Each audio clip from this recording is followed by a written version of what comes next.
ডান হাতে পানি যদি এটা মশক থেকে যদি নেন, গদনা থেকে যদি নেন, তাহলে গদনা থেকে বাম হাতে ডান হাতে কি আমরা পানি নিব। ডান হাতে পানি নিতে হবে আমরা হাদিস নম্বর 108।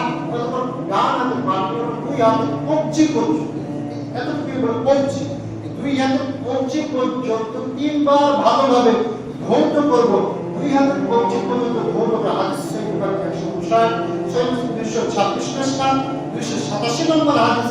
দুই হাতে কবজি সুন্দরভাবে ধৌত করব, সেই সাথে আঙ্গুলের ভিতর আঙ্গুল ঢুকিয়ে এইভাবে আঙ্গুলের ভিতর আঙ্গুল ঢুকিয়ে এই যে ভিতরে পানি আমরা প্রবেশ করাবো, আঙ্গুলের ভিতর আঙ্গুল ঢুকিয়ে আঙ্গুলগুলো আমরা খেলাও করছি। হাদিস তিরমিজি 788, নাসাই 114 পৃষ্ঠা 405 নম্বর হাদিস।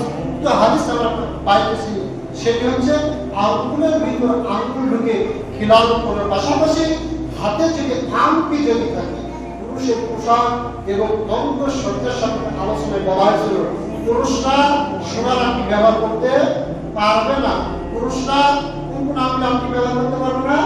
শাহাদাত আঙ্গুল আর মাধ্যমা, শাহাদাত আঙ্গুল আর মাধ্যমা আঙ্গুল, শাহাদাত আঙ্গুল এবং মাধ্যমা আঙ্গুল এবং সোনার আংটি এবং শিখযুক্ত আংটি, এগুলো পরিহার করে ব্যক্তি যদি এই আঙ্গুলে এগুলো আঙ্গুলে যদি আংটি যদি ব্যবহার করে, আংটি যদি থাকে, আংটিগুলো ওজুর সময় একটু নাড়াচাড়া কি করবো?